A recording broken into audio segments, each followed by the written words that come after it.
Jude Anderson picked the 4th of July to end our marriage, right in front of 40 people, next to a cooler of Bud Light, while his sister filmed the whole thing on her phone like it was content. That's the kind of man he is. He needed an audience. My name's Maisie Fisher. I'm 34, I've been married to Jude for 6 years, and for 6 years I did his books, ran his numbers, and kept my mouth shut about things I probably should have screamed from the rooftop. Literally, rooftops. That's the family business. Anderson Roofing and Construction. Jude's dad Arthur built it from nothing, and Jude took it over 3 years ago thinking he was some kind of self-made king. I should have seen this coming. I didn't want to. We were at his parents' place in Sylvania, that fake rustic backyard with the flag bunting and the inflatable pool his mom Catherine insists on setting up every year like we're all still 10. Burgers on the grill, sparklers in a bucket, the whole small-town Americana thing. I brought a potato salad, because that's what you do. Catherine took one look at the bowl and said loud enough for the whole yard to hear, "Oh, store-bought mayo? Interesting choice, Maisie." That's Catherine for you. Death by 1,000 little cuts, always with a smile. I let it go. I always let it go. I sat at the picnic table, kept to myself, watched Jude work the yard like a politician, slapping backs, laughing too hard at his own jokes, checking his phone every 5 minutes with this smug little smirk I hadn't seen on him in months. Then he tapped his beer bottle with a fork. "Everybody, hang on, give me a second here." The yard went quiet. Kids stopped running, even the dog stopped barking. I got something I want to say. I felt my stomach drop before he even opened his mouth. You know that feeling, the one where your body knows before your brain catches up. 6 years is a long time, Jude said, looking right at me. And I think we both know some people just don't grow the same direction. I sat there with a plastic fork in my hand, half a burger on my plate, and watched my husband hand me divorce papers in front of his entire family at a 4th of July cookout. He didn't even do it privately. He pulled the folded papers out of his back pocket. He'd been carrying them around all day at a cookout like a receipt he wanted to return, and dropped them on the table next to my potato salad. "I filed Tuesday," he said. "Figured today was as good a day as any, Independence Day and all." I swear to God, some of his cousins actually laughed. His sister, Natalie, was standing off to the side with her phone up the whole time, not blinking, not even pretending to be subtle about it. She'd told me earlier she wanted to get some cute family content for the 4th. Now I understood. She wasn't filming fireworks, she was filming me. Waiting for me to cry, waiting for the ugly, red-faced, snotty breakdown she could clip down to 15 seconds and put a sad song under. I didn't give it to her. I looked down at the papers. Then I looked at Jude's dad, Arthur, sitting in his lawn chair with a beer in his hand, not saying a word, not even blinking, like this was just Tuesday business, like his son humiliating his wife in front of the whole neighborhood was a line item he'd already approved. And I looked at Catherine, who had the nerve, the actual nerve, to be smiling. I picked up the papers.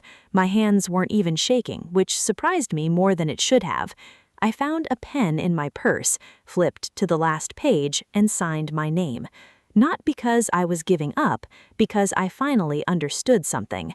For 3 years, I'd known things about Anderson Roofing that could put grown men in an orange jumpsuit, insurance claims that didn't match what actually got done on people's roofs, crews without licenses working jobs they had no business touching. A homeowner, Mrs. O'Focker, 68 years old, 2 streets over from where we used to live, her new roof caved in during a storm last spring because half the decking never got replaced like Jude billed her insurance company for.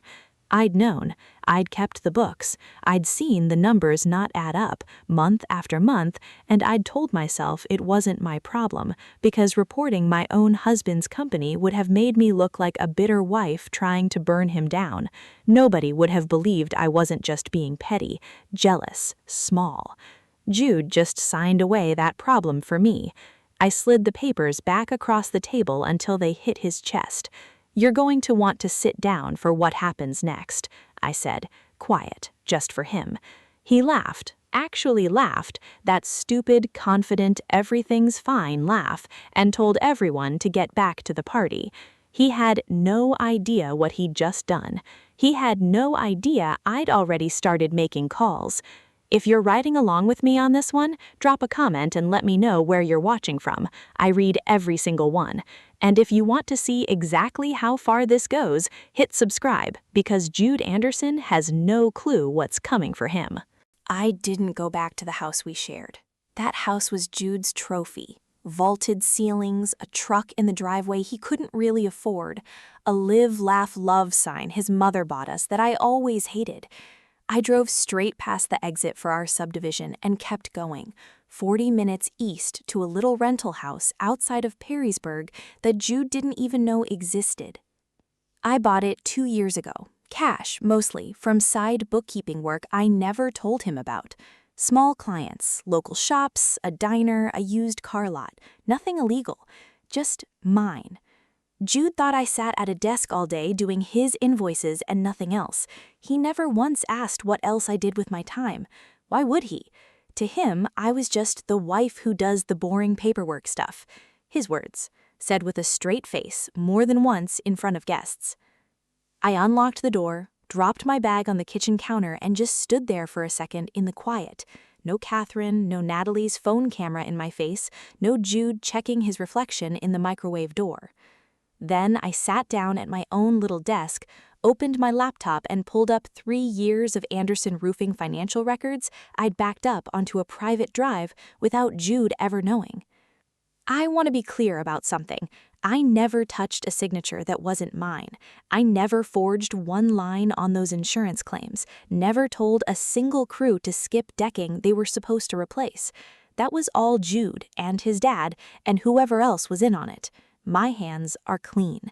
What I did was keep quiet about someone else's dirty hands for way too long because I was scared of what it cost me. That ends tonight. I started going through the Okafor file first. 68 years old, lives alone, roof caved in during that April storm. Jude billed her insurance company for a full tear-off and replacement, decking, underlayment, shingles, the works. $12,000. I remembered the invoice because I'd typed it myself, back when I still thought maybe it was just sloppy paperwork and not something worse. It wasn't sloppy. I pulled the material orders from the same week. Half the decking on the invoice was never even purchased. Jude's crew nailed new shingles over old, rotted wood, and Mrs. Okafor's insurance company paid full price for work that never happened. Then a storm came through 2 months later, and the whole thing gave out. She could have been under that roof when it fell. She wasn't. That's the only reason this is a fraud case and not something worse. My phone buzzed around 11. Unknown number, Toledo area code. "Is this Maisie?" A woman's voice, tired sounding, careful. "Depends who's asking." "My name's Eve Megan. I used to run job sites for Anderson Roofing. Jude fired me back in March." A pause. "I heard through the grapevine you two split up. Publicly, from what people are saying. Word travels fast in a small town. Natalie's video already had 4,000 views by the time I checked. What do you want, Eve?" "I want you to know I tried to stop him. I refused to sign off on 3 jobs last year because the work wasn't done right. Okafor's house was one of them. He fired me for it. Told everyone I was let go for being difficult." Her voice cracked a little, just slightly, then steadied back out. "I've got documentation, site photos, emails where he told me directly to sign off anyway. I didn't do it, so he found someone who would." I sat back in my chair. My heart was going, but my voice stayed level. That's a skill you learn, staying level, when you've spent years married to a man who feeds off other people's panic. "Why call me? Why not the state licensing board?" "Because a fired employee going to the board alone, they'll bury it in paperwork for a year while he keeps operating. But you did his books. You know where every dollar went. Combine that with what I've got, and it's not a complaint anymore. It's a case." I looked at the Okafor file glowing on my screen. $12,000 for a roof that killed itself 2 months later. How many other Mrs. O'Coffers were out there right now, sleeping under roofs Jude's company got paid full price to fix and never actually did? Send me what you have, tonight if you can. Already sending it. Check your email. Another pause. Maisie, for what it's worth, I'm sorry about today. Natalie's video's making the rounds. People are saying pretty ugly things about you in the comments. Let them say whatever they want. They don't know what's coming. I hung up and opened my email. The attachment loaded slow on the rental house's cheap Wi-Fi. Photos first, then a string of texts, then a set of emails with Jude's name right there in the sender field, telling Eve in plain writing to falsify a sign-off sheet. I sat there reading his own words condemning him, and for the first time since he dropped those papers on my potato salad, I let myself smile. Small, cold, real. Then my phone buzzed again, a text this time from a number I did recognize. Jude. Heard you're already trying to torch me online. Careful, Maisie. You don't want to start something you can't finish. I stared at the message for a second. He thought I was behind some social media pile-on. He had no idea I hadn't even looked at Natalie's video yet. He had no idea what I actually had sitting open on my laptop screen right now. I locked my phone, went back to Eve's files, and kept reading. Monday morning, I called a lawyer. Not some big-shot Chicago-style operation, just a guy named Lawson Leonidas who worked out of a strip mall office off Monroe Street, sandwiched between a nail salon and a check-cashing place. He did contract disputes, small business stuff, and, this is the part that mattered, he used to work insurance fraud cases for the state before going private. Somebody at my old accounting job had used him years back for a landlord dispute and said he didn't mess around. I sat across from him with a folder 2 inches thick, 3 years of Anderson Roofing invoices, Eve's photos, the text messages, the emails where Jude flat out told her to falsify paperwork. Lawson didn't say much while he read, just kept flipping pages, slower and slower, his jaw getting tighter. "You're the wife," he finally said, not a question. Soon-to-be ex-wife, as of Friday, technically. He set the folder down. That timing matters more than you probably realize. If you'd walked in here married to him, this gets a lot messier. Spousal stuff, conflict of interest, his lawyers painting you as a scorned woman inventing evidence. He tapped the folder, but he filed first. He filed publicly, in front of witnesses, at a cookout, apparently. You heard about that too? Everybody has heard about that. A faint, humorless smile. Small towns. He leaned back in his chair. Here's what we're looking at. Insurance fraud, that goes to the Ohio Department of Insurance Fraud Unit.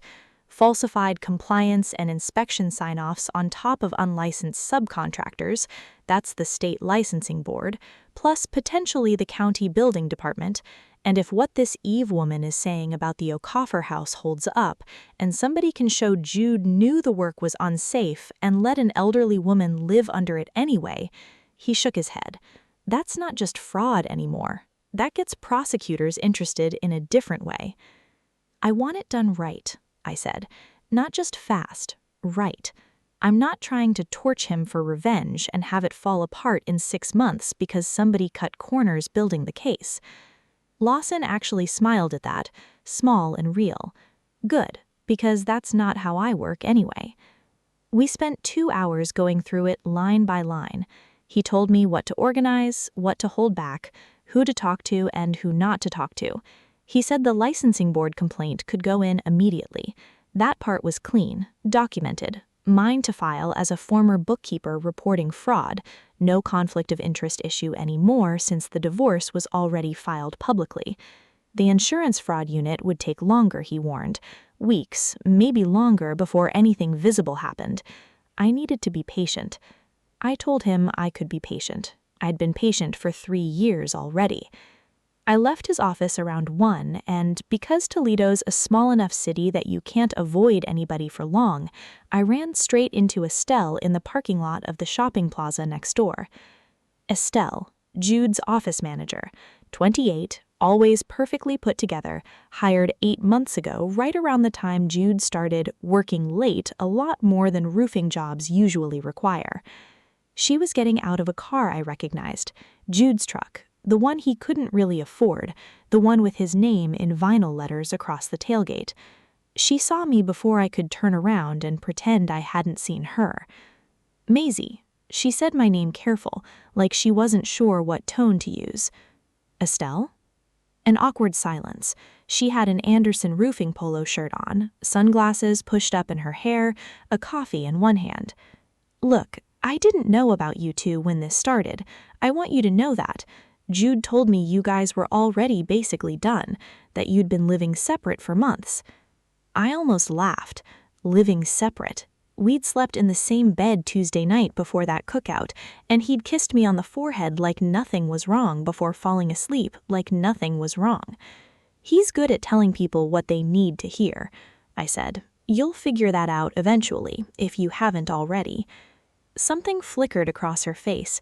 Not quite guilt, more like doubt, the kind that's been sitting there quietly for a while, waiting for permission to grow. He's been real weird the last couple weeks, she said almost to herself. Real jumpy, snapping at people over nothing. He fired 2 guys off the Henderson job last Thursday for asking too many questions about material orders. She caught herself, like she'd said more than she meant to. Anyway, none of my business, I guess, or yours anymore, right? Right. None of mine. She got in the truck and drove off, and I stood there in the parking lot a minute watching Jude's name in vinyl letters disappear around the corner, thinking about material orders and Thursday firings, and how a cornered man gets jumpy right before the walls start closing in, even if he doesn't know exactly why yet. My phone buzzed. Lawson. Filed the licensing board complaint this afternoon like we discussed. Should hit their system by end of week. Heads up, these things aren't always quiet once they're filed. Sometimes the subject gets notified faster than people expect. I typed back, how much faster? 3 dots appeared, disappeared, appeared again. Could be days, could be tomorrow, depends on the inspector assigned. I stood in that parking lot with the phone in my hand, and for the first time since Friday, I felt something besides cold, steady calm, a little flutter of nerves right under my ribs. Because if Jude found out this fast, before the insurance fraud piece was even fully built, he wasn't going to sit still and take it. And a cornered man does stupid, dangerous things. The call came Wednesday night, a little after 9. I was sitting on the rental house's second-hand couch going through Eve's photos one more time, cross-referencing dates against the material orders, when my phone lit up with a number I hadn't saved but recognized instantly. Catherine. I almost didn't answer. Then I figured better to know what they knew than to guess. Maisie. Catherine's voice was different than the cookout. No sugar in it at all now. The state licensing board contacted Arthur today. Some inspector wants to schedule a site visit. Do you know anything about that? Why would I know anything about that, Catherine? I don't work for Anderson Roofing anymore. Haven't for a week. Don't play games with me. Her voice cracked, just slightly, the first real crack I'd ever heard in that woman in 6 years of knowing her. Arthur is 61 years old. This business is everything he built. If something happens to this company, then maybe somebody should have thought about that before billing Mrs. O'Coffer's insurance for decking that never got replaced, I said. Quiet. Flat. She's 68, Catherine. Lives alone. Her roof caved in during a storm because your son's crew nailed shingles over rotted wood and pocketed the difference. Dead silence on the line. I could hear her breathing. You have no idea what you're talking about, she finally said, but there was no fight behind it anymore, just fear dressed up as anger. I did the books for 3 years, I said. I know exactly what I'm talking about. She hung up on me. I sat there a minute, phone in my lap, feeling shaky in a way I didn't expect. Not scared exactly, just, it's different hearing it land on someone. Even someone who mocked my potato salad in front of 40 people, even someone who filmed nothing but smiled while her son humiliated me. It still felt like something watching a person's whole world start cracking through a phone line. I didn't have long to sit with that feeling. 15 minutes later, headlights swept across my living room window. I live on a quiet street. Nobody drives down it after dark unless they live there or they're lost. I went to the window and looked out through the blinds, and my stomach dropped straight through the floor. Jude's truck, parked crooked, half up on the curb, engine still running, headlights pointed right at my front door. I hadn't given him this address. I'd been careful about that deliberately since the day I signed those papers, which meant he'd either followed me at some point without me noticing, or somebody, Catherine probably, right after that phone call, had figured it out and told him. He got out of the truck.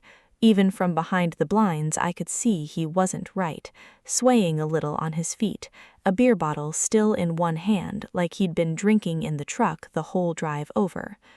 He came up the walkway fast, and he started pounding on my door before I'd even decided to open it. "Maisie, I know you're in there. Open the door." I didn't move. My phone was still in my hand. I thought about calling the police right then, and part of me still wonders if I should have, but another part of me, the part that had spent 3 years quietly documenting everything, staying calm, waiting for the exact right moment, that part wanted to hear what he'd say with nobody else around to perform for. "Maisie, open the goddamn door!" He slammed his palm against the wood frame, hard enough that the chain rattled in its bracket. For 1 second, one genuinely frightening second, I thought he might actually try to force his way through. Then, behind him, down the street, red and blue lights, silent, no siren, just lighting up the whole block. A neighbor must have called it in. Somebody heard the shouting, saw the truck half up on the curb, dialed the non-emergency line. Jude turned around slow, beer bottle still hanging from his fingers, and watched the cruiser pull up behind his truck. "Sir, is there a problem here?" one of the officers called out, stepping out of the car with his hand resting easy near his belt. Jude looked back at me one last time through the 4-inch gap in the door, and for just a second the fury drained from his face, replaced by something closer to raw fear. "This isn't over," he said, low, just for me. "No," I agreed. "It's not, but not the way you think." I shut the door and locked it before the officer even reached the porch steps. The officer talked to Jude for 20 minutes on my front lawn. I watched through the blinds the whole time, arms crossed, heart still pounding. In the end, they didn't arrest him. Public intoxication wasn't enough on its own, and I told the officer through the door that I didn't want to press charges that night, just wanted him gone. They made him call someone for a ride. He stood on my curb waiting for his dad to come get him, and even from inside I could see how small he looked out there, not like the man who'd stood up at a cookout with a microphone and a beer, telling 40 people he was cutting loose the dead weight. That was the last time I saw Jude Anderson as a free man standing on his own 2 feet. 3 weeks later, everything came apart at once, the way these things do, slow, then all at once. The Ohio Department of Insurance opened a formal fraud investigation after Eve's documentation and my 3 years of records landed on the right desk. Lawson said that alone would have taken Anderson Roofing down eventually, but it was Mrs. O'Coffer who made it move fast. She agreed to let an independent structural inspector into her house, and he found exactly what the invoices said should have been there and wasn't: rotted decking under new shingles, a $12,000 insurance claim for work that never happened. Photos don't lie, and neither does a beam that snapped because nobody replaced it. The county building inspector pulled Anderson Roofing's licenses within the month. 2 other homeowners came forward on their own once the story got picked up by the local news. Not some viral revenge video, just a 2-minute segment on the 6 o'clock report about a contractor accused of insurance fraud. Real people, real roofs, real money stolen from real insurance claims. Jude was charged with insurance fraud and falsifying business records. Arthur got named too once it came out he'd signed off on some of the phony sign-off sheets himself, trying to keep the company looking clean while his son bled it dry from the inside. Catherine wasn't charged with anything. She didn't touch the books, didn't sign anything, but she lost the house anyway once the legal bills and the frozen business accounts caught up with them. Their name in this town, the one she'd spent years polishing at country club lunches, turned into something people said with a smirk instead of respect. Natalie deleted every video off her page within 48 hours of the news story dropping. Too late. Somebody had already screenshotted the one from the cookout, the one where I signed those papers with a steady hand while she filmed, waiting for tears that never came. It got passed around with a very different caption than the one she'd originally posted. Estelle called me once about a month after everything broke, said she'd quit the day the investigation went public, said she was sorry, said she hadn't known. I believed her, mostly. I didn't have much left in me to be angry at a woman who'd just been another person Jude lied to. I sat in the courtroom the day of Jude's plea hearing. I didn't have to go. Lawson said it wasn't required, that I'd already given my statement, already handed over everything I had. I went anyway. I needed it to be real in a way that a phone call or a news article couldn't make it. He looked thinner, older. The confidence that used to fill up every room he walked into was just gone, like someone had let the air out of him. He didn't look at me when they read the charges. He didn't look at his parents either, sitting 3 rows behind me, Catherine gripping Arthur's arm so tight her knuckles had gone white. He took a plea deal in the end, restitution to Mrs. O'Coffer and the other homeowners, a felony record, a suspended contractor's license he'd never be allowed to use again, and 18 months, most of it probably reduced for good behavior. Lawson said it was a fair outcome given how these cases usually go. I didn't need him to serve 20 years, I just needed the truth to exist somewhere official, permanent, on paper, where nobody could smile it away at a cookout ever again. Outside the courthouse, Catherine caught up to me on the steps, no makeup, hair not done, a version of her I'd genuinely never seen before, stripped all the way down to just a scared, broke, humiliated woman. "You could have warned us," she said. "Before any of this started, you could have come to us privately." I thought about the potato salad comment, the clapping at the anniversary dinner in the original story I'd been told 100 times in my head since, no, wait, that wasn't even my life, that was just noise. I thought about my own truth instead, about store-bought mayo jokes and being called the boring one in front of guests for 6 straight years, about Natalie's camera pointed at my face waiting for tears that never came. You had 3 years to ask me how I was doing, not once, not a single time. You only wanted to know me when you needed something from me. I shifted my bag on my shoulder. I'm done owing people who never once asked. I walked down the courthouse steps into a warm September afternoon, and for the first time in longer than I could remember, nobody was filming me, nobody was waiting for me to break. I didn't feel like celebrating, I want to be honest about that. There's no fireworks finale feeling in watching a family you used to sit across the dinner table from fall apart, even a family that never once tried to make room for you. Just a kind of quiet, heavy relief, like finally putting something you didn't realize you'd been carrying the whole time. I still live in that little rental house outside Perrysburg. I do my own books now for my own small handful of clients, and I don't answer calls from numbers I don't recognize anymore. Some people build empires on other people's silence. Mine just needed me to finally stop giving it to them.